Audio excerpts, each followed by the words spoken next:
Hello, everybody. This is Paul Herman, the Prince of Motivation and host of Zaka Presents My Journey. We're creating this vulnerable and positive platform where you get inspired and motivated from different leaders from our community.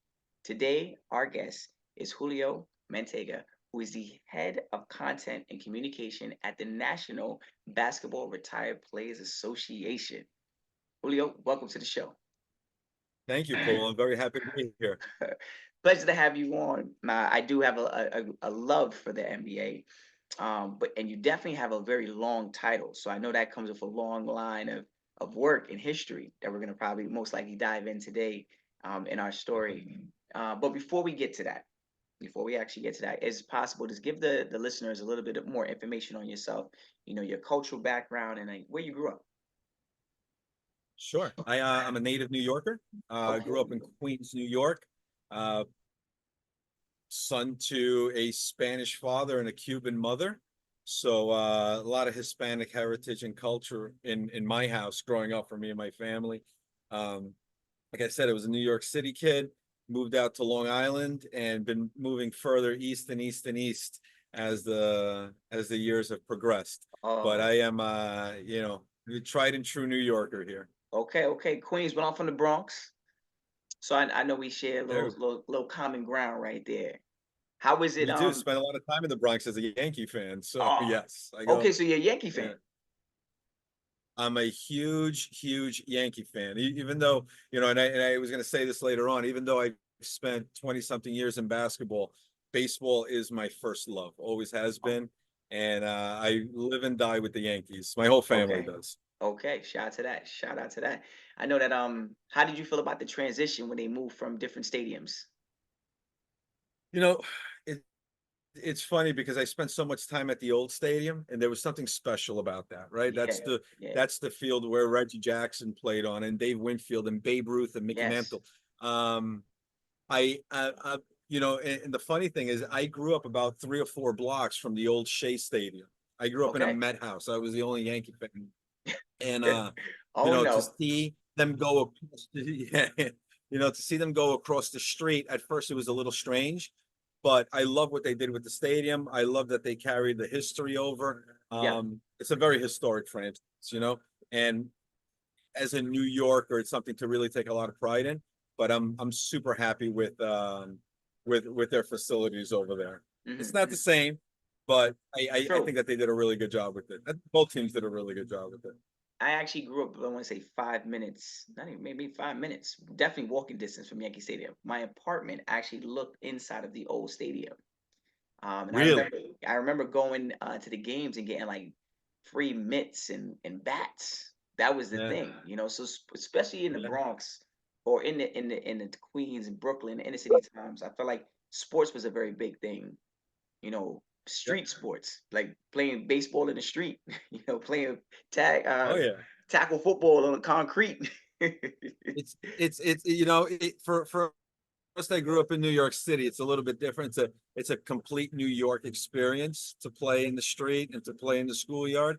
Um, I wouldn't trade it for the world, though. I Yeah. I I think it shapes you a little bit So then as an it adult. brings me to the next question. If that's the case, I think that with obviously sports being a big thing for you, did you know you wanted to be in the sports industry when you were growing up? You know, it's funny. My dream as a kid was to be a ball player, and I never got to that. Not at that level. I always thought about working in sports. Never imagined that I would end up in sports. I took a very untraditional and unconventional route to my career. Um, I was an audio engineer. I had gone back, I'll take it back. I went back to school as a 27-year-old, right? I had went to college. I left college. I came back, 10 years later. And my my my dream, my goal was I wanted to be an A&R guy for a music company. I wanted to Okay. be the guy that found the next Rolling Stones or the next Biggie or the next Tupac or the next, Maroon 5 or Nirvana. Um, and because I worked in audio engineering, there was a natural transition over to doing sound in television.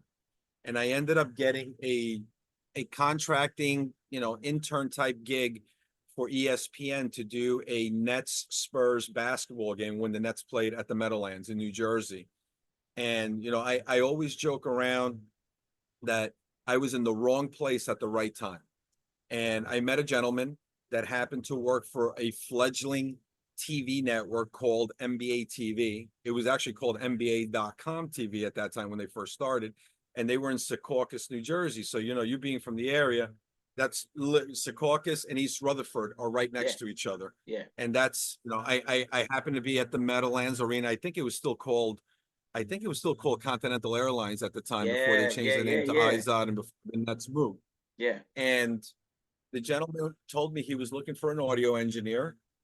We struck up a conversation, gave him my resume, and I came in for an interview the next day. I drove back to New Jersey, and he told me, great. Turns out I can't use an audio engineer right now. There's been, something, I think that we hired the position already overnight or the next day. But we have this position working with the public relations group and the communications group where you would build basically a digital newspaper for the commissioner and all of the lawyers and all of the executives that worked at the New York office in Midtown. Originally, Paul, I'll tell you, I wasn't crazy about the idea. I said, I Mm, don't know. I don't know if this is for me. They called me back up and they told me, look, we really don't have anybody else to do it right now. Why don't you take the position on a 6-month basis? And I okay. said, you know what? Fine. I'm getting married. I just bought a house. Fine. Let's do that. And to this day, I'll say my intention was 5 to 6 months and then build a recording studio. I never built the recording studio. It turned into 20. You had your way I'm out. on year 22 right now. You had your Yeah. way out I'm I'm planned I'm a year already. 21 completely. So my position was where every morning I got up at 4:35 a.m. and I went through. Now, mind you, this is 2003. The internet is not what the internet is now. There was no True. social media. There was very little social media. Rather, maybe there was a MySpace, and I think Facebook Yep, might yep, have just yep. been coming into the picture.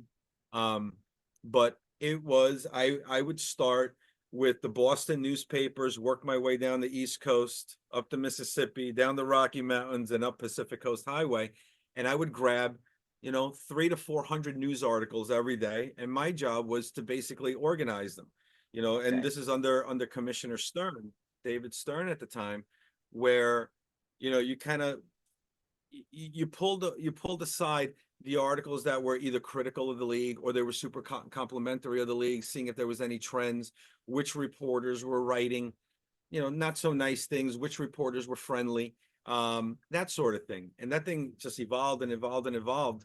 Um, I did that. I did that exclusively for about 4 or 5 years, for about 4 years. And then in 2007, they offered me a full-time position to head what they called the media monitoring department. So they let me build a team.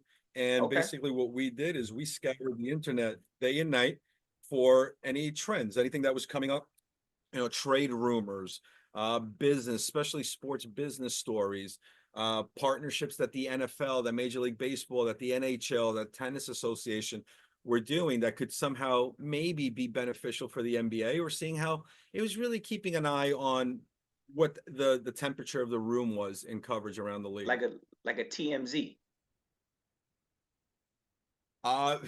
Before a TMZ, yeah, I would say it was a sort of an NBA TMZ at one point. I'm gonna go with that. So I'm gonna go with that. You had the insight. yeah, okay, I like that. I like Yeah. that, Paul. What was like in your childhood, like what when you were growing up, what was like a ultimate lesson that you learned that you still apply? Like obviously growing up in Queens, You know, obviously you moved out to Long Island and stuff, but like growing up in the heart of New York, like what was a lesson that you learned that you apply right now in your current job?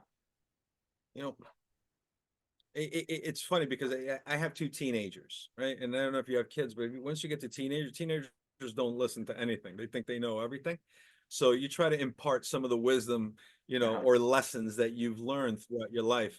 Um, One thing I always tell them, and I think I got this from growing up in New York, and especially New York City, is be yourself. You know, Respect. a lot of people, whether it's school or in your professional life or as you're building a career, you tend to sort of try to project this image of who you are, right? And I get it. You want to always project the most professional image you possibly can. Um, but be true to yourself. Be who you are. Because when you're not, it comes out, it's pretty transparent. And people pick up on that. And you know, and I'm never one that's big on saying, well, I wonder what they think of me. It's not so much what they think of you. I think it's more important what you think of yourself. If you can do things how in your heart and in your mind you do them, um, I think it helps you in the long run. I think it just helps you be genuine and be true. Hmm. That and work hard, ask Yeah, questions, learn. yeah. Ask. Um, I like to ask questions. That's a None of us knows everything, right? that's Right? true. None of us knows everything. Everybody at one point was a rookie. Everybody at one point Yeah, was a newbie. It's yeah. it's it's how you learn, and Mhm. I think that everybody, especially in New York, because it's such a melting pot and it's such a culturally diverse place. There's my grandmother lived in New York City for 25 years, never spoke a word of English. Never spoke a word of English. You didn't need to because it was such a Hispanic and Latino neighborhood. Yeah. Um, Okay. Yeah. I think that because you have those type of neighborhoods in New York where, one may be more of an Asian neighborhood, or one may be more of an African American neighborhood. I think it's very important to take all of those cultural influences that we get Mhm. and adapt them to yourself. And how do you interpret them? And how, do other people interpret, and how does it mix and mingle and create this real American culture? Because that's what it is at the end of the Yeah. day. True. In True. in True. reality, there is no true American culture. It's a mix of everything. Yeah. But be true to yourself, ask questions, work hard. I think that that's what I try to push on my kids and my crew when they work for me. Hmm. I like how you said something that was it resonated very well much with me is it's a line that I've learned growing up in the Bronx. It was like real recognize real, and that's like again going back to what you said, being yourself and being from an immigrant background, first generation or second generation immigrants. Like sometimes we feel like we can't be ourselves. Feel like we have to kind of like adapt to what the American culture is, right? And saying, well, maybe I can't talk with my accent, but as you could talk, you just mentioned, you said your grandmother lived in New York and never spoke English. That just lets it know that you don't have to give up some of those things that is a part of your culture. A lot of No, the time it's important to climb up that carry ladder. on. It's important. Yeah, it's super important to carry that on. That's part of your DNA, Yeah, right? yeah. Um, I I I think that as a child of I'm first born in this country. I'm the first person in my family born in this country, the first U.S. citizen, naturalized U.S. citizen. I think that a lot of people, and me included, as a young boy, you sort of hide that a little bit, right? I want to be more normal. I want to be more like them. It wasn't until like I got into junior high school because I went to a junior high school that was up by LaGuardia Airport, and it took kids from all over Queens. Like I had never seen what kids from Ridgewood were like. I never knew what kids from Brooklyn were like. I didn't know what kids from some of the richer neighborhoods like Jamaica Estates were like. And it wasn't until then that I realized, hey, you know what? My world is a lot bigger than my neighborhood. It's a Yeah, lot bigger than my yeah, neighborhood, and 100%. it's shocking. You know, it's shocking. But at the same time, if you learn from it, you kind of realize everybody's sort of the same, right? It's just different economic statuses a lot of Yeah, times, and different 100%. cultures and different nuance. But at the end of the day, we're all pretty much the same. Now, when you bring up your childhood, like, was talk a little bit more about like what shaped you to be the man that you are today. Right? And obviously, growing up in New York, the hustle, the grind, seeing your family members probably doing it as well too. Did it kind of influence you at a younger age? It does. It sort of sets the blueprint for how you're going to be, right? But it's not 100% locked in box that this is how you have to be. But I find myself. My father was a very hardworking blue collar guy. My mother as well. Um, you sort of go back to it when things get tough. You sort of go back to like, hey, you know what? I remember what it was like growing up. For me, the transition going from Queens to Long Island was stark. I grew up next to like a firehouse and a police station, so it was sirens all night long. and I had no problem sleeping. When I first moved out here, I had never heard crickets in my life. Yeah, I had never seen yeah, a yellow school bus in my life. I took a subway to school, yeah, and that's yeah. how I thought every kid in the world went to school. Um, it's interesting, that you reflect back on it, and you sort of take bits and pieces of it as you move on through life in your childhood and your young adulthood, and then into your adulthood. Um, I find myself going back to bits and pieces like that, where I'm in a situation and say, you know what, like the New York in me. I was joking around, the New York in me comes out that I I think I move a little bit faster than most people in the country. And a lot of times I have to tone it down, where it's, Yeah. hey, you know what? If I'm in New Orleans for work, if I'm in the Midwest, Chicago or Indianapolis for work, we're used to, you go into a coffee shop and you get coffee and a bagel and you have it in 20 seconds. There's no chit chat. It's just like coffee, bagel, boom, they give it to you. In other places, people stop and they talk to you. And there's a beautiful thing with that too. But Hmm. every once in a while, like I find myself going back to like that New York kid that's like, hey, hurry up, hurry up. Like I'm in a rush. We gotta go. I think that that's something that all New Yorkers just have Even when you're not inherently. in a rush. Um, Even when you're not in a rush, and then you realize like, hey, why am I rushing like this? Yeah, yeah, yeah. You learn from it, but to your question, sometimes, you know, just the wherewithal, having a little bit of, and not that it's a bad thing, having a little bit of doubt and trepidation when you're dealing with people from outside, because that's just like the barriers that we put up, Yeah. for a long time. And I've read this, like New York immigrants going back to the early Italians, the early Irish, the early Jewish that came over here. A lot of them really hid their culture because they didn't want to be singled out, right? They didn't want to be. True. And I think that I did that a little bit as a kid. And as I got older and older and older, I learned to kind of recognize it and acknowledge it and embrace it a lot Yeah, more. yeah. I can tell you later on, I had a couple instances in my professional career where I sort of rediscovered my roots. And I'll tell you, for me, it was liberating. It was completely liberating. It was life changing. It changed my mentality on how I approach things. And I'm thankful for it. Very Mhm. thankful for it. And when you think back of your childhood, was there any type of role models or people you were inspired by when growing up? My parents, definitely. My parents, my mother left Cuba at 11 years old. We all know the political history of Cuba, but my mom left shortly after the communists take over. And, in the truest sense of a refugee, right, with what she could carry. And her parents brought her here to opportunity and hopefully make a better life for themselves. My father left Spain at 16, 17 years old looking for work opportunities, right? So he came here to Brooklyn. He settled in Brooklyn. My mom settled in Manhattan on the west side in Hell's Kitchen. My father was over in the Prospect Park section of Brooklyn.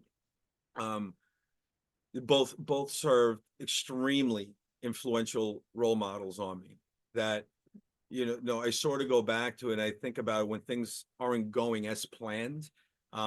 It could be worse, right? It could be worse. I could have been an 11-year-old kid that now, with a backpack, coming to a new country that I don't speak the language, I don't know the culture. I've left everything that I knew behind because of a political situation. Um, Both of them served heavily as role models, especially in my early childhood. Good. And it's things like that that sometimes don't even know it's happening, but it is. And as we reach our Yeah, adulthood, we can then look back and say, well, you know what? I remember my parents used to do that. My grandparents used to do that as well. And that's because they kept true to the culture. They kept true to the mission of when they came here. They came here for a better living for all of us. They wanted us, their kids, to grow up and be successful. So that hard work, that discipline, that consistency, a lot of those things we started to see at a very young age, and it's kind of like naturally just implemented it along the way in our lives and stuff like that. yeah. Now, growing up in New York, talk a little bit more about your educational background, because obviously, growing up in Queens, did you go to school in New York or did you travel out? I did. I did. I'm a product of public schools. Went to PS 19 in Corona, Queens, then IS 227 up in Northern Boulevard up by LaGuardia airport. Yep. Yep. Moved out, and I'm a proud graduate of Brentwood High School that actually has a history of, has a pretty good history of NBA, in the NBA. Mitch Kupchak, Okay. North Carolina star, Lakers star, was the president, was the general manager of the Lakers, and then went over to the Hornets in Charlotte.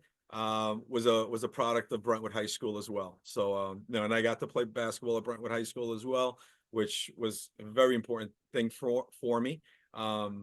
Yeah, and then SUNY Farmingdale, Stony Brook for a little bit, and then my degree is actually from Five Towns College. I went to a music school with this, my degree in audio engineering.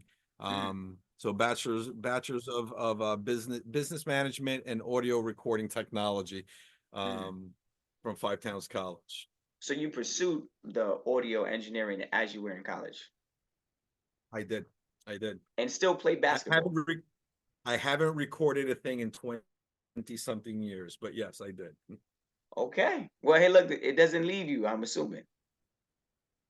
Yeah, no, So, it doesn't. so It helps every once in a while. okay, It helps okay, on the production side a little bit. okay. Yeah, And you could always interject every now and then. Hey guys, like just want to let you know you might want to, blend this in, and you're able to interject. That's right. That's right. exactly. It's like speaking a different language. Exactly. At the end of the day, it's a transferable skill that Yeah, you just can't let it is. go. What was the first It job? is. Was it in engineering? Out of college? Yeah. No, my first job was right into the NBA. Okay, that's the job you was talking about. It's Okay. yeah, I went right into the NBA, never left. Never left. You know, again, my pursuit at the NBA was, hey, I'm going to work in television. I'm going to do audio, maybe I'm the sound engineer, maybe I'm the mixer, maybe I'm a producer at some point. And it just never went that way. Once I started working with the communications department and they offered me the full-time job, and I started 03, and then in 07 they offered me full-time. It just, I stayed there. I said, you know what? I think I might be cut out for PR here. And I think one of the things that helped me is that I didn't have the formal training or the normal path to getting into the NBA. So Mhm. the typical path is you come out, if you're one of the lucky ones, you get an internship, or or one of the programs that various leagues offer to come in and work entry level at the league or at a team. Most often students start working with minor league teams, then a team, and then eventually you get to the league office. I was very fortunate in that I never went that route. It's hurt me sometimes because I didn't know what the trajectory should look like, but at the same time I kind of got thrown into the fire very quickly. Mhm. um and I used to talk to people when I hired or when they first came on to work at the NBA. I would always get asked, well, how did you break in here? Because they would tell me their stories. I Mhm. worked for two minor league baseball teams. I then went to the G League, and then I got an intern job with the Knicks or the Celtics or the Heat or whatever. And then I kind of started applying and going to. For me, it wasn't that. For me, it's like I got thrown right into the lion's den, if for so to speak, right away. And it was a valuable learning experience. It wasn't easy. It was difficult in the sense that I didn't know the environment that I was in, but you sort of figure it out as you're in Mhm. there. I was lucky, very lucky, that I came in at a time where there were still some of the legendary figures at the league were still there, right? Um, Starting with Commissioner David Stern. I got to work under David Stern for years, and you pick Mhm. up something. There's a reason that the league got to this level. I got to work under Adam Silver as well, and then you realize why the league took the next step under Adam Silver. Yeah. It's a lot of it was timing. Well, I wish I could say, hey, I know the secret sauce here. It's not. Like I say, it always goes back to the wrong place at the right time.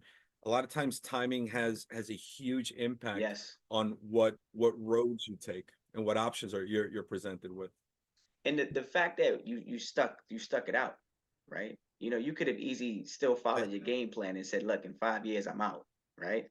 You could have easily stuck to that. I could have, but yeah, but we were starting a family. It's a safe, secure place to work.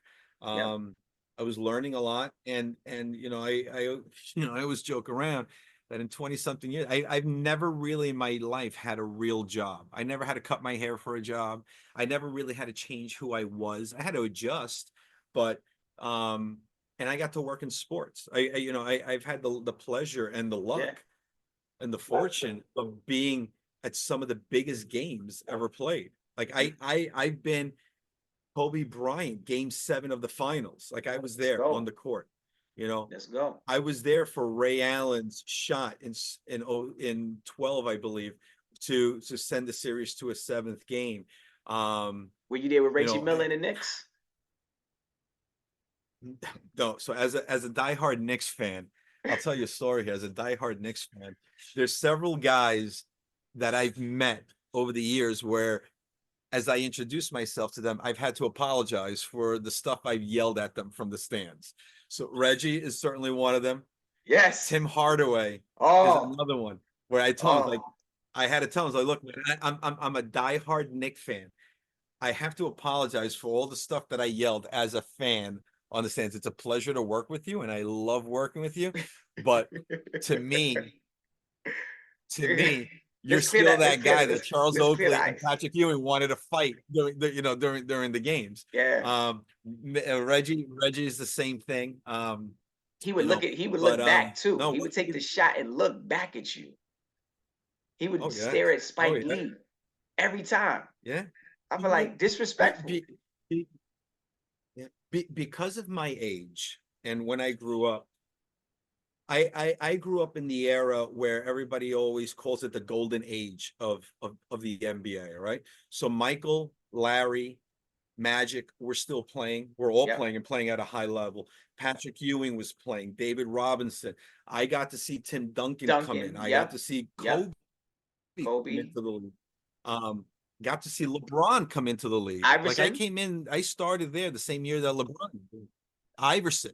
Got to work with Iverson over the years. Um, you know, for me, because I grew up in that era, I'm also very lucky that now in my position with the retired players, there's a lot of guys that I worked with that were still playing when I was at the league, and now I get to work with them in the second chapter of their lives and That's my good. That's second good. chapter of my career, which That's is good. a pretty unique. It's pretty interesting. Not a lot of people get to do that, and I'm very fortunate in that sense.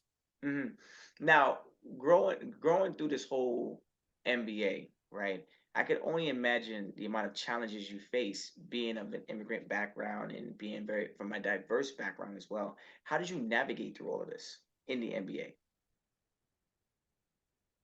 A lot of mentorship, a lot of relationships, um, a lot of asking questions, like to the point where it was annoying people asking questions.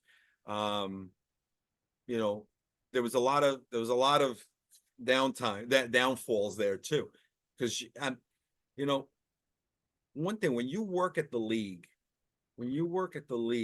they have such an advantage in when they're hiring in that they get to pick the best of the best of the best, right? So I worked with people that went to some of the biggest and most world renowned universities around. I got to work with people that came from, I don't want to say advantaged, but like they had a leg up on a lot of people. They came from universities like Duke, where they worked with the Duke basketball program. It was a natural transition. They had a built-in network. Um, I didn't. I didn't. But I learned very early on. I had some great mentors and some great bosses there, right? That I got to work under. Did your And one of mentors the look things that like they've you? always some did, some did, some didn't. Um, you know, some did, some didn't. And I got great advice from all of them. Some were men, some were women. I learned a lot from some of the women that worked there too, because it's such a I don't want to say male dominated, because even though the league is, because it's a men's league, and look, and I worked a lot with the WNBA too. It's still very heavily male, right? Because it's a sport. Um, I learned a lot from the women that work there too, and how to navigate this world. A Very lot of them true. saw it I don't want to say a disadvantage, but they definitely had more challenges than I did as a male, right? Um, you would look at how they handle things, about the professionalism that a lot of the women there had. I had some great women bosses that taught me things. Some great men bosses that taught me things. I also had great men bosses that taught me, hey, that's not how to do things. We should do things a little bit differently. You kind of, you kind of Yeah, build the figure that. puzzle, right? Yeah. You're building the puzzle of your career and your life there. Um, the challenges that I had there, um, I want to say one, a cultural thing. I didn't grow up well off, right? And I worked with a lot of people that grew up very well off. They had a completely different outlook on life and experiences. Their weekends were different than my weekends growing up, and even as an adult.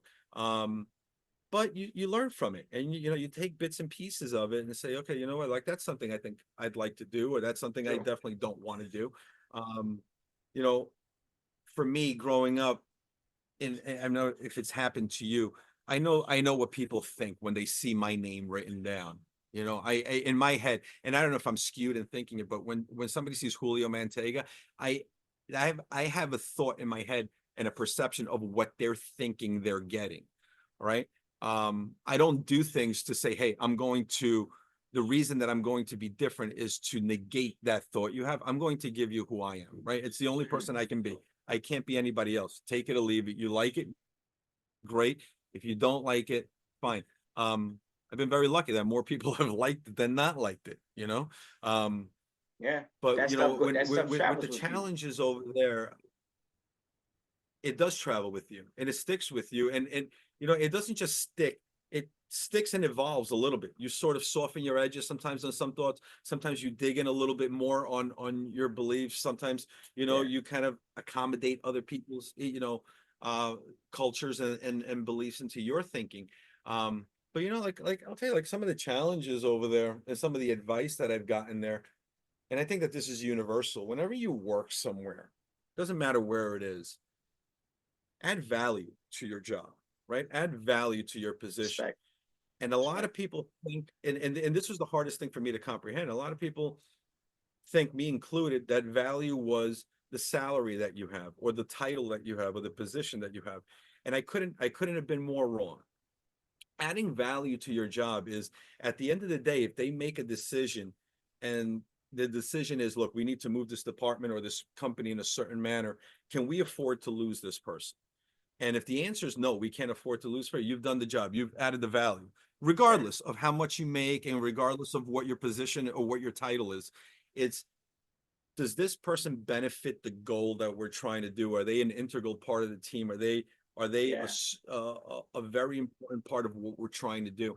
I think that's the value, and that was one of the things that I got from a boss very early on. And I realized that because he would take on a lot of things that really weren't in his world, and you have a tendency of looking at it like this was sort of a land grab. I just want all these things under my control so that they can't get rid of me. And he showed me, it was like, it's not that.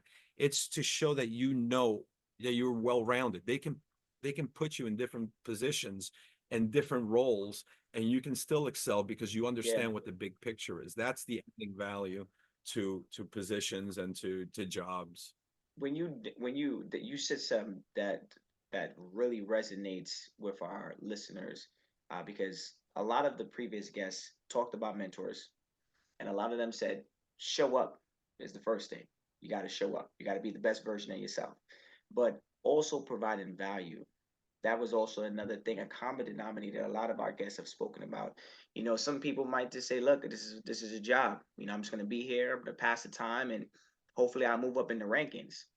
But you can move up in the rankings, but it'll probably be a lot slower than the individual who's providing value. And like you said, clearly, if something happened, we value this person as much. We don't know if we want to lose them.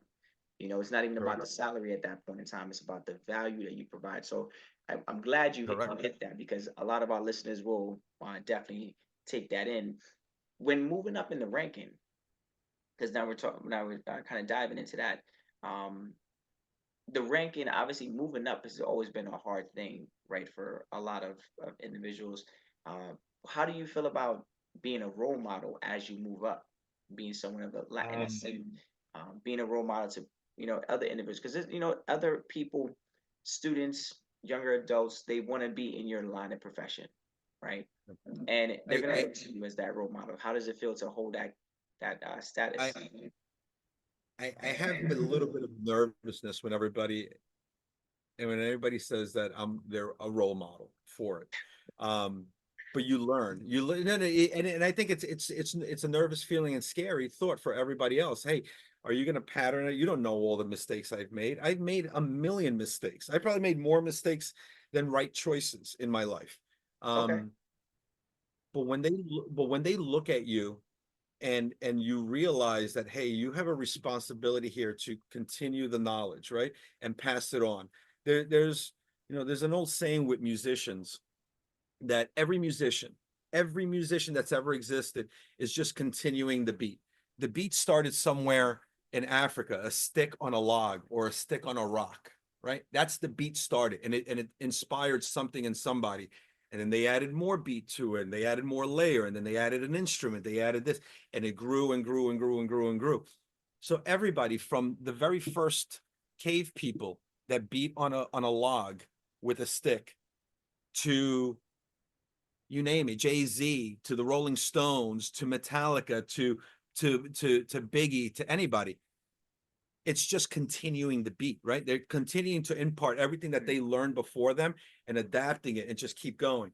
Um, it's one thing I try to do, especially with the newbies when they first start with me. Um, I've always been very lucky in that when the people that I've hired have always I tend to go more for the real green ones that just don't know it yet, right? Um, I would rather get somebody that's completely green and doesn't know it and try and mold them into, Okay. this is Right. kind of how we do things here. Now that's not to discount experience. There's a lot of times I've had people that have come in with great experience. I said, hey, that's something that we can incorporate here. So it's a mix. Um, but to be considered a role model, it's a little bit of a scary thought for me. But what I try to do is like, look, here's the mistakes that I've made. That's Not it. that you're That's going to make good. your own Point those mistakes, out. but here's the mistakes that I've made, and here's some of the things that's worked for me. Here's some of the stuff that's not worked for me. Now, a lot of times, they always say, if you want to make God laugh, tell him your plans, right? It doesn't always go according to plan. You kind of you kind of have to adjust, and a lot of it depends on timing as well. You could have the greatest idea. If it's not time for that idea, it won't go anywhere. And you True. can have a so-so idea, but it's the right time for it, and it skyrockets. There's really no telling how it's going to go. But I try to tell my crews, like, ask me questions. I've been in some situations, good and bad. If you're in that situation, I'll tell you how I saw it. And then you make your own judgment on it. I think a lot of it is the interconnectivity of ideas and the exchange Mm. of ideas. But as a role model, the one thing that I do tell them is, look, learn, ask questions. You never stop learning, right? You're never going to be the full expert in this. You might be close, but you're never going to be the know it all on everything. It's impossible. Nobody's ever been. Um, Ask questions, add the value to your job, and you know lift up those others around you. It's very easy in this. If you and I work together, it's very easy that if you got a promotion, that I would feel it's like, hey, you know what? Why is Paul getting the promotion and not me? Yeah. That Yeah. leads to that leads to you making choices and decisions later on in your career and in your life that are based on that one feeling there. But if you celebrate and you genuinely help people and you feel good about them, um, I think it helps you as an individual. I think it helps you in your mentality. A lot of it is mental focus, and what kind of mental space are you in? Um, if you're in a collaborative mental space, hey, I'm open. I understand I'm not taking myself too seriously. At the same time, I'm taking this just seriously enough. I Yeah. think you're in a Yeah. better position than if you just, you know, do go the other way. It's it is very hard, especially when you're dealing with different dynamics, especially being in an Yeah. environment where you're in, right? You're living in that NBA corporate you're climbing up the ladder, you got to figure out how to navigate in each different room. And you've traveled around a lot. So it's not like you stood in one office. You moved around. So you had to like learn the different cultures of each department in order to Oh still yeah. incline up that ladder. And that's a very tricky thing because you can't apply the same seasoning or same sauce every single time. It's got to be Yeah, different. Your different you approach. can. And now that you're leading people, it's a whole another whole different approach. How do you feel like your your identity, being a Latino, immigrant background, how has that impact your journey and more importantly maybe some of the decisions It's you've made along the way? it's a great question. It shifted over the years, right? Like I tell you, when I first started there, and as you know, as in my 20s, in my 30, my 20s, and my early 30s, it's not that I didn't embrace it. I sort of, barriered it off a little bit, right? I kind of thought who I was and this is how I want to be. Um, I had an experience at the NBA that really opened my eyes up to a lot of things, especially in the Latino culture. I got a chance to lead a delegation twice back to Cuba. Right. So I Mm, took Dikembe Mutombo, Steve Nash, Tisha okay. Panichero, three well-known names to Cuba to go help the Cuban national team advance in terms of their skill and their training and all that. They asked FIBA Americas for help. FIBA asked the NBA for help, and we did it. And it was when I want to say it was 2015 when President Obama first opened up relations with Cuba again, or normalized relations with Cuba. True, true, true. Um, I went there already 40 years old, hearing about this place my entire life. My mother left there at 11 years old. I had a preconceived notion of what I was going into, and I couldn't have been more wrong. I couldn't have been more wrong. Um, it changed my outlook on life in general. It changed my outlook on my career. Sometimes to a detriment. It wasn't always positive the way it changed my thinking. True. Um, but I saw people that in our terms in America, we have a tendency to look at everything through an American lens, right? When you go somewhere else, say you and it's natural, you compare it to what you're used to. And I saw people that materialistically had nothing, absolutely nothing. Um, in terms of hope, of American hope, how we view hope and opportunity, they had nothing, yet they gave you everything that they had off if they had to. And that to me opened it up. It said, you know what, this is different, man. This is different. Not saying that I would want to live like that because of how I was raised and what I'm used to. Yeah. Um, but there's a value in how they're approaching day-to-day life and how they're approaching problem solving, how they're approaching just living. And I try to incorporate that in some of mine. And I always go back to the saying that it could always be worse. Like I've seen worse. Like it could always be worse, right? It could always be worse. Um, for me, I came back from that trip, the first trip, and I realized that, hey, you know what? If I embrace my Hispanic heritage a little bit more, my Latino culture, my language, everything that comes with it, I think that I can do something with this. And I was very Oh, fortunate that the league was that's open when you to start it. to realize. That's when it hit home. I mean, that Okay. I always knew it. I sort of fought it a little bit, but that's when it hit home. And I came back, and not just in terms of a professional and career opportunity, but in terms of just as a human growth Being. opportunity. Yeah, yeah, yeah, yeah. Um, yeah. I came back. I came back from that trip. I had a great talk with my bosses, and they were very open to it. And they started transitioning me over more from this media monitoring role that I had been in for 7 or 8 or 9 years over more into the Latin America side of it. And I'll tell you, man, it rejuvenated me. It completely rejuvenated me.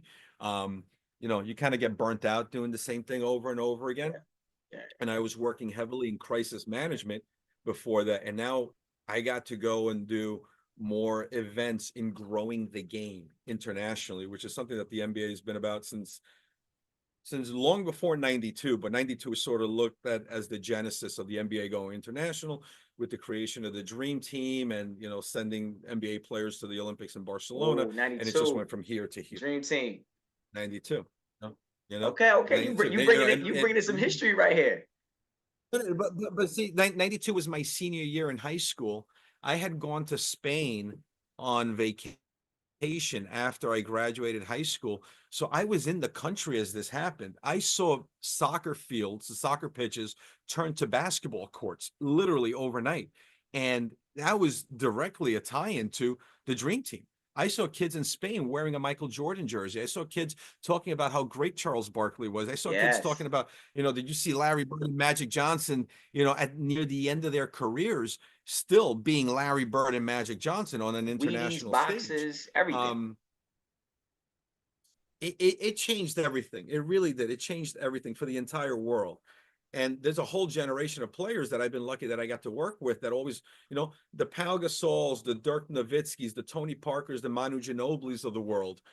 All of those guys point back to that 92 team of what came out of it. That's what Yeah. did it for them.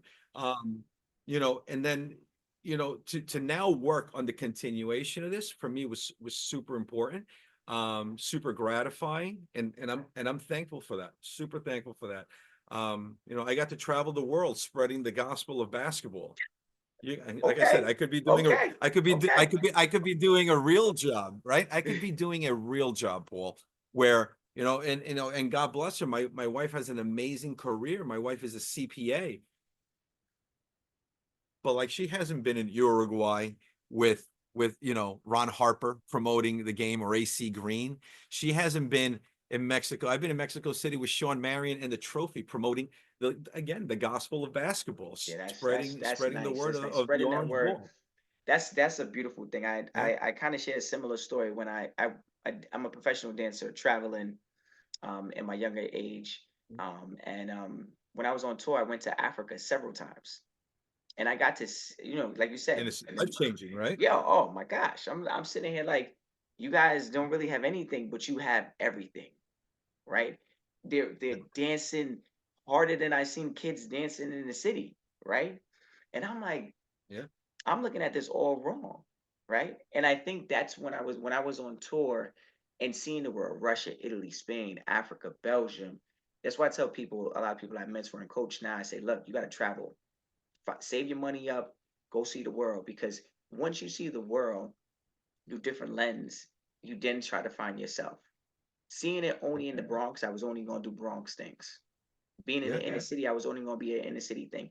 Coming to going to school in Connecticut, I was only seeing it through a Connecticut lens. But when I saw the world, I was like, wow, now I know who Paul Herman is. And that's when I started to embrace my Jamaican culture, my West Indian culture, my St. Lucian culture, and saying, you know what? Everyone's doing it in other places of the world and they don't have a problem. But here in America, Yeah. it could be a little bit like a standoffish thing, you know. So Yeah. totally get it, totally get it. But if you were traveling all this time, right, and seeing all these great things, how did you manage this fast-paced environment? You talk about two kids, you talk about getting married, getting a house. How are you managing all of this and still being One, successful on that side of the fence? a great support system at home, Okay, a good. super Okay, let's get supporting it. wife. Um, a wife who, you know, one has a career that by far surpasses mine, not even close, like by far surpasses mine. Um, I've been blessed with two great kids who, again, they're teenagers and they don't listen all the time, but my wife did an amazing job with that. Like I missed out on a lot of things. Like I missed out, you know, Christmas Day is a huge NBA day. There was days I was at Madison Square Garden, literally right after opening up gifts with my kids. I was on a train to Madison Square Garden. I've missed birthdays, I've missed anniversaries, I've missed first steps. Um, Yeah, you know, yeah, you make yeah. up for it in other ways. You know, you 100%, make up for it in 100%. other ways. But how do you, yeah, how do you manage that? I mean, you know, you sort of go back and you do what you have to do. Like this was my job, right? I'll tell you, one of the things I always thought, and I went through stages. Um, very early on, I looked at it as a job. And then I realized this could be a career. And I approached it like a career. And then there was times where during that career that you looked at it as like, hey, it's just a job. We have a saying over there, and I always try to repeat this to the young folks that work with me. When it gets heavy, we're not curing cancer, we're not saving the world. It's 10 guys running up and down the court putting a ball in a hoop. It's entertainment. If you keep that in the back of your mind, you can sort of set a parameter of how much agita and how much stress you're going to add to yourself. A lot of the stress in every job is self-inflicted stress, right? Bosses understand you need time off. They may not always understand it, but bosses understand you need mental space time. They know that you need a little, hey, I need to disconnect and shut off time. We do it to ourselves. The rest of the world, I always say this, like America, the rest of the world works to live. We live to work as Americans. We take on stress. I jump online Oh, I wow. jump online on Sunday afternoon. I jump online on Sunday afternoon and I start getting stuff ready for Monday. My crew does it. I know they do. We exchange emails over the weekend. Like the rest of the world, They're like, they that's checked crazy. out. They look at They it, it's like, checked really? out. Yeah. 4 o'clock. It's Saturday. There's no Yeah. reason for me to check in today. It's done. It's done. Work's done. This is only work. We're the ones that we put such an impact and such an importance on career as a country. And not that it's bad to do. I don't think it's very healthy to do. So, but I've gone like this throughout my career where there's times where I was like, hey, I'm very career focused and this is my career and this is where I want the plan to go. And then you realize like the plan doesn't always work out the way that you had it for whatever reason. True. A lot of it's self-inflicted, a lot of it is outside forces. At the end of the day, you can only control what you can control. And really, the only thing that you can control is your effort. At the end of the day, the only thing that you can control is your effort. Because you could give it 150% and it just doesn't work out. What are you going to do? You can't get angry at yourself. You work a little bit harder or you try a different Or you approach. pivot. Yeah. But but in terms of balancing it, I owe just about everything actually to my wife and my family. Like they've been able to to carry on and excel and thrive despite me not being here a lot of the times. Now it's different. Now I work all from home. And if you ask them, they're like, "Hey, why can't you go back out on the road, man? Like you're home too Why you much now." here? So Why you in the house? why are As, you in the as house today? That's nice. That's Yeah. good. That's good. I like the fact that you talk about support. Like support is a very big thing, and I know within the Latin community, that's a very big thing. A lot of the guests have talked about. That their culture is about community, that family upbringing, tight unit. So I know it definitely was a hard time for you during that time, not being able Yeah. to, like you said, be there for a first step or for a graduation. Um, You but then knowing that you you contributed in there's another way. yeah, it's a balance and you look at the positives and the negatives. So the negatives, I wasn't home for family. There was stuff that went on at home. When you own a home, stuff happens, like I don't know, a garage door breaks, or Yeah, pipe somebody had a bust. bad day at school, or a car breaks down, and and you're not here to be quote unquote the man to handle those situations. At the same time, I'll tell you, traveling around the world and living in 5-star hotels, it's not a bad thing either. It's sort of, Yeah, it's the one thing lobster that for when breakfast. you know while you're not the star, You're still being treated traveling nice. with team and the league, you get the ancillary benefits that come with it too. Yeah, And it's not, you eat well, you get to see the world. And again, it's basketball. You're doing this all because of basketball. So yeah, yeah. Mm. At any point in time, did you doubt yourself? every day, every day. And it's not, it wouldn't be Okay. natural if you didn't. Yeah, It wouldn't I be natural appreciate you if you being did, real. you have to, anybody that tells you, yeah, I knew I got this, they didn't know they got that. It's everybody has doubted themselves. So doubt works in a funny way. So doubt can be super detrimental where it inhibits you and you freeze up and you're like, I can't do this. And you let yourself think that you can't do this. Doubt is also a great motivator. It's a Mm. fantastic motivator because it gets you, um, it might bring out the fire in you. Hey, Kaya, come, come, stay, stay. So doubt, doubt, doubt can motivate you really well. The important thing to realize with doubt is that it's going to be there. Now, Yeah. it's how do you control that? How do you control that doubt? Do you let it cripple you, or do you let it empower you, or do you find a mix in there? Doubt is also like a really good defense mechanism. Sometimes you get that feeling, hey, I shouldn't be doing this, and you look back and it's like, hey, you know what? I'm glad I didn't do that because Yeah. X, Y, and Z happened. But no, I do doubt myself. Everybody, I think it's natural for everybody to doubt yourself. Mhm. It's not just completely blocking it out. It's learning something from the doubt. Why are you doubting yourself? And then you adjust. Am I doubting myself because I don't have the proper training? Well, you know what? Now you have your answer. Get the proper That's training, or right. look for ways to get the proper training. That that So, is that is that yeah, is correct. You work through it and you figure it out. Was there like yep. a significant or a pivotal moment within your career where you were like, this is it. I'm going to pursue this for the rest of my life? Because I know you said you went to do audio engineering. Was there like a moment where you were like, you know what? I'm not just going to keep doing this just to pass the time. I'm actually going to like live out my dreams through this now. There was a couple times, in different stages of my career. Very early on, um, one of the first events that I got to go to was the final, the 2000. It was my first finals. I say I've been to every final since 2007, right? Oh, wow. Um, the, yeah, yeah, the 2007 finals, which I'm sure LeBron hates, is the Spurs swept the Cavs. But that game one, an hour before the game, the arena's filling up. I'm on the court. They're warming up. And I was like, you know what? This is pretty cool. This is really cool to be part of this. Um, Later on the trip to Cuba, I looked at that. I was like, you know what? I think I want to go the Latin America route. I really want to embrace this. I want to do this. Um, and now, and I think everybody has those moments as you go in your career trajectory or your work trajectory. Now, you know, not last year, well, last year too.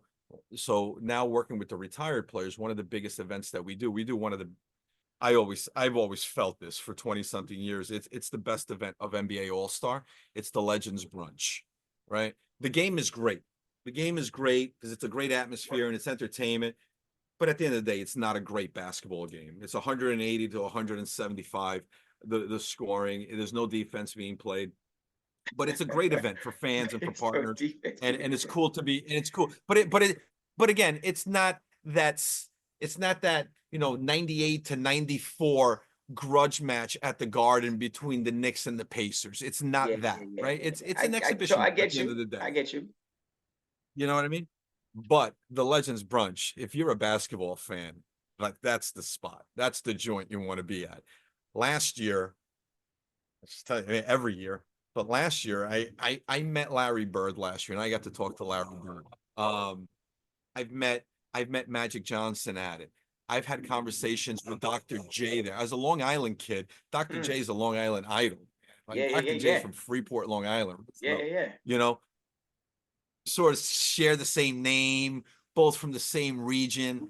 Like as a basketball fan, that's pretty cool. That's really cool. Those are the ones. Kaya, those are the ones that make it special. Like the Legends Brunch is a who's who of the basketball universe. Yeah, So, yeah. you know, You get to be in an arena with some of the greats. Like this, is like the Coliseum. the greats.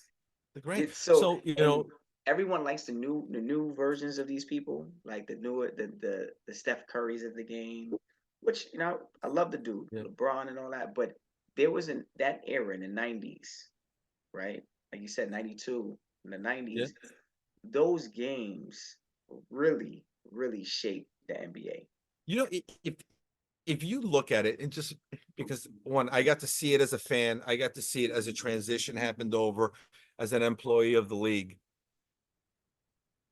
Like those games, with as exciting as they were, like it wasn't pure basketball.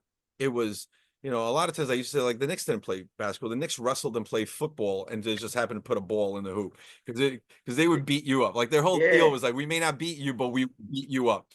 I don't think that that was great for the league. I think it was great drama for television. I thought it was great entertainment. I think that as they opened it up, they allowed for the creativity. Now, look, as somebody that plays, and I'm 6 foot. In those 90s, I had no shot of ever playing. And not that I would now, but a guy my size can play in the league right now if your Yeah. skill level is there. Yeah. You know, Yeah. Steph Yeah. is what, 6'4", 6'3", 6'4". You know, Muggsy I think Bogues that the was the big one. creativity yeah, Muggsy five Bogues. something, right? He was the hope. Yeah. He was the hope for everybody. Yeah, he was. You know, listen, I'll tell you, like I got to meet Allen Iverson. I was blown away by how big he is not, but watch the guy play. Yes. Watch One the guy one of the pound for best. pound is maybe the toughest guys ever. So, you know, I I think that what the league did in opening it up, I know that a lot of purists will say, hey, now it's, you know, 43-point attempts in the first half.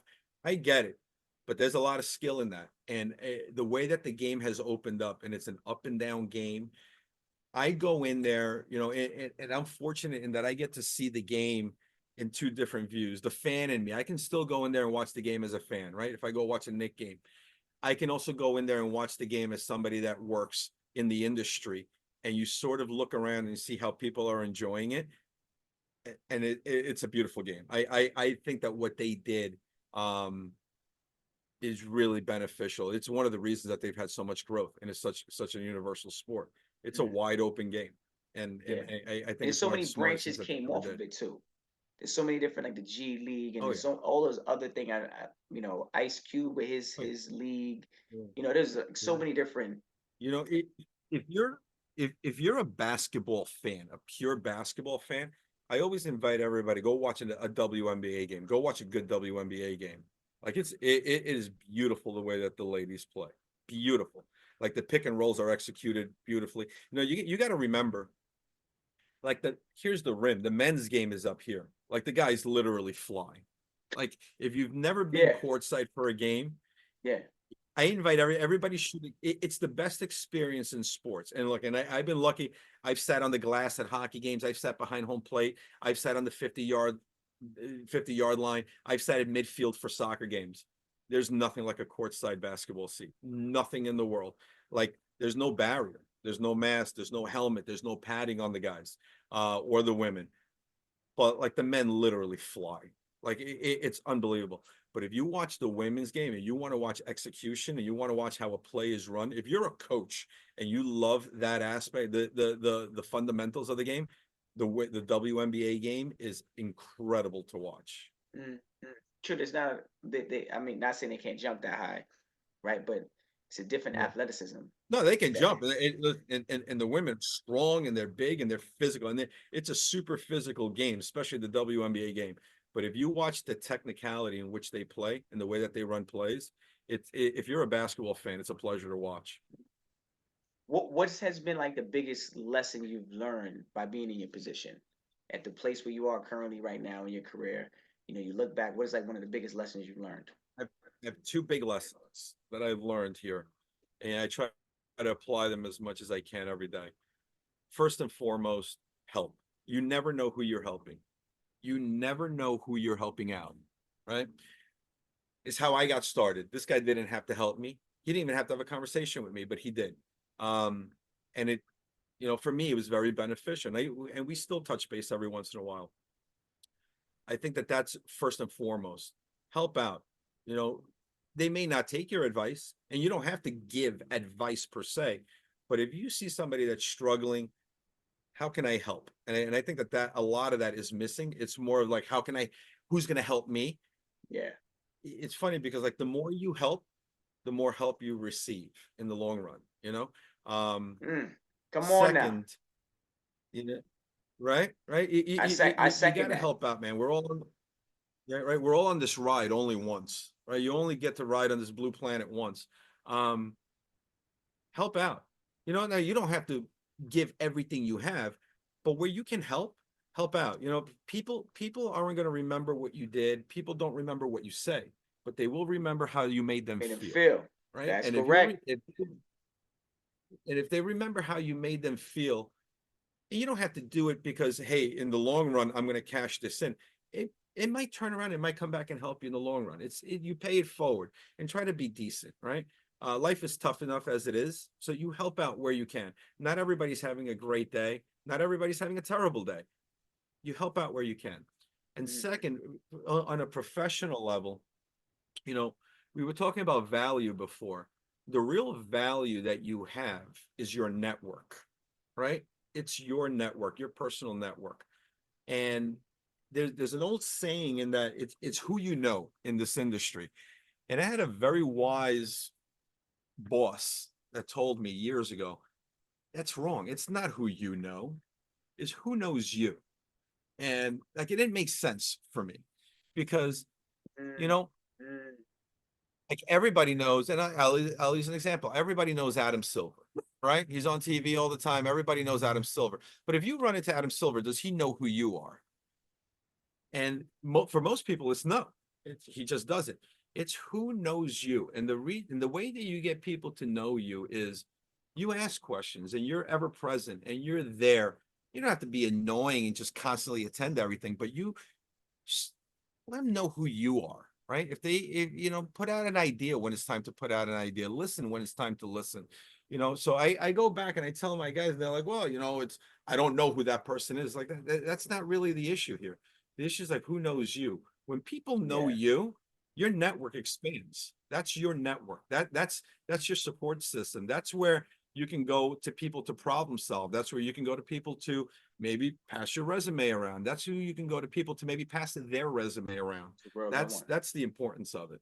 That's a Yeah. real good At one least right for there. me, like you know, it may not work for everybody, but that's something that has always stuck with me. In that they've told me that when they told me that, I was like, wow, this is pretty interesting. No, no, which that's very important because you think about it, a lot of people do have a big Rolodex, but if they call in a favor, that those favors are not coming in, right? Yeah, But if the yeah, person knows you directly on the other side of the phone, right, or on the other side of that email, they'll be more inclined to help you out because they know yeah, you. So I they will. think you're You know, right. But then you gotta be doing the right things to be seen. You gotta be in the right yeah, conversations. You gotta be at the wrong place at the right time. Uh, it's the right time sometimes. you know what I'm That's saying? how it works, You man. you gotta you gotta be doing something in order to make sure that when you Yeah, are in a position to ask someone for help or yeah, to help and possibly incline up that ladder, they're like, oh wait, that's that guy. I know him. Send him yeah. in, bring him in. And that's how you Th- get into those There's a roles. very yeah, there's a very fine line in the difference between, hey, I need help, and are you willing to help me? Right? It's a very fine line between that. I get people all the times like, hey, I need help. Okay, well, where do you need help? I need help, and you connected me to this person because I'm trying to get a job. I was like, well, that's not help. That's just connecting you. How can I help you take that and make and turn it into an opportunity? Right now, the only thing you can ask for is the opportunity. You can't ask for something to 100% happen. You can only ask for the opportunity. You know, and it's I tell my kids this. I have a daughter in college, and I have a daughter and a son that just started high school. You're gonna you're gonna have opportunities, and you're gonna and I'm a surfer, so I don't know if you knew that about me. So I surf, Nah. and Okay. there's in my book there's two kinds of surfers. There's the guys that go for every single wave, and then there's guys that pick and choose their That's wave. right. They I'm sit one of the there. guys, and it's just a personal. I pick and choose the wave. The guys that go for every single wave, they'll go out there and they'll catch 20, 30 waves. Great. I would rather wait for that one wave and then give it 150% when I find that wave. Right. And ride it and get the maximum out of the wave. Now everybody's programmed differently. There's people that do well by taking every single wave. I personally don't. I find it wears me out physically, mentally, emotionally. Hmm. Um, I like to wait, for that way. And I tell people all the time, it's like, getting back to it's a fine line between I need your help and how can you help me? um, when you get that opportunity, a lot of times people look at the opportunity as a given. You're not given anything, man. You're not guaranteed anything, ever, ever. It's what you make of that opportunity. Now, that opportunity may not be good for you, so you shelve it. And it's something that you True. may be able to go back to in the future.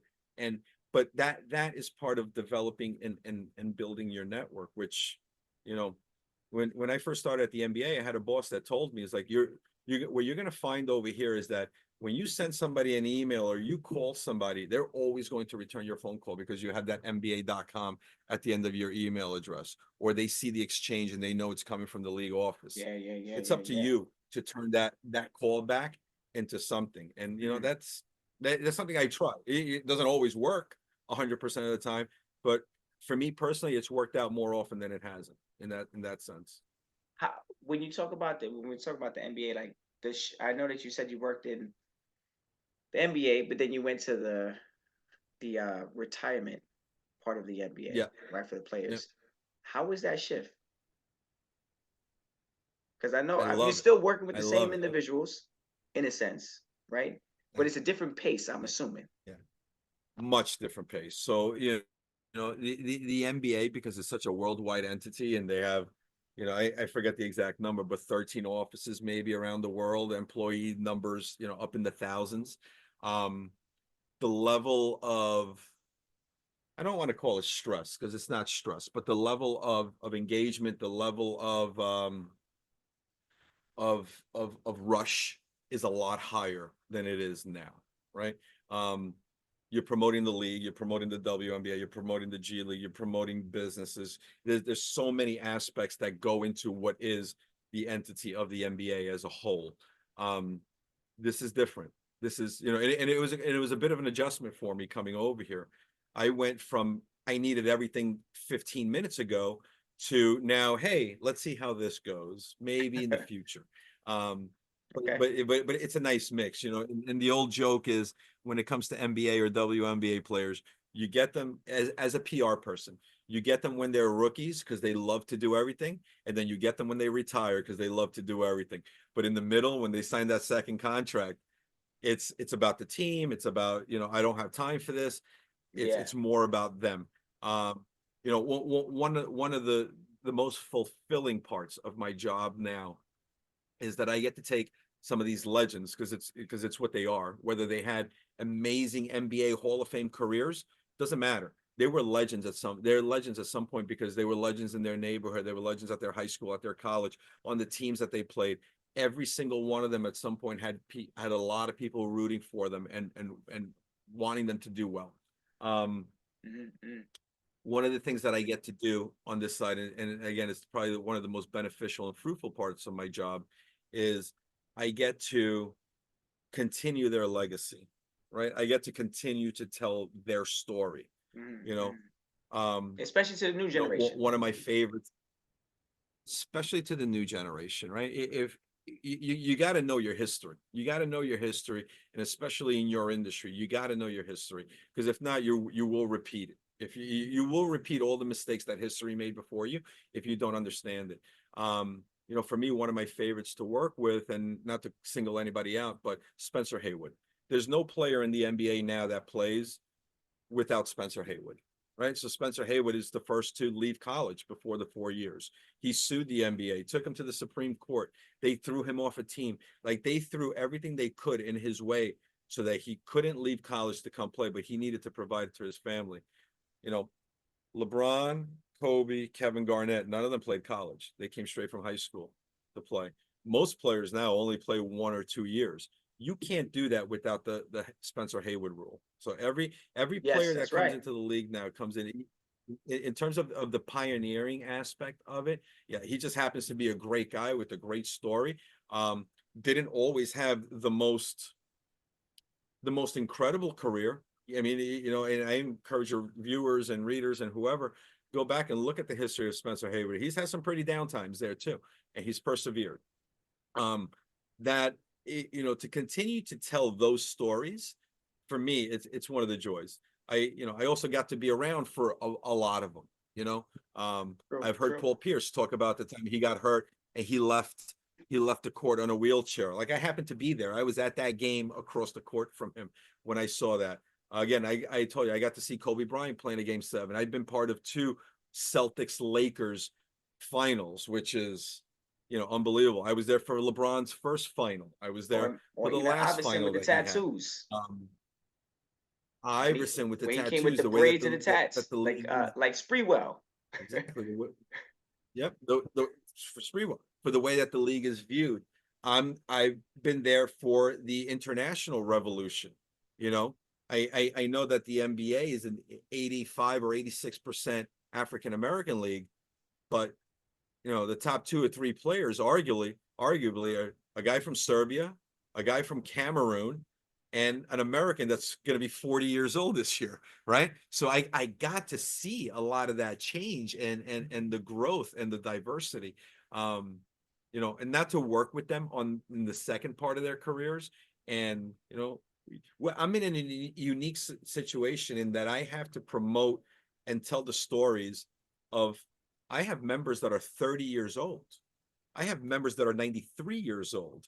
And that's a huge swath in the middle Yeah, with a lot of great stories, in there. That yeah, that for me, that's the big difference for me there. that's good. It's to be in that environment, to listen to those stories. It's truly a blessing. And I leave it with this last question. Because you've definitely hit a lot of great gems. I hear the New Yorker in you when you are speaking. I do Everybody, hear wait till I say cough. Yeah, listen, I go down south and I ask for coffee or water, and they're like, "Whoa, you're not from around here." Yeah, that New I got it. Yorker. And I feel like a lot of your success has come through, you just believing in yourself and having a really good supports team at home. You mentioned a lot of great things in order.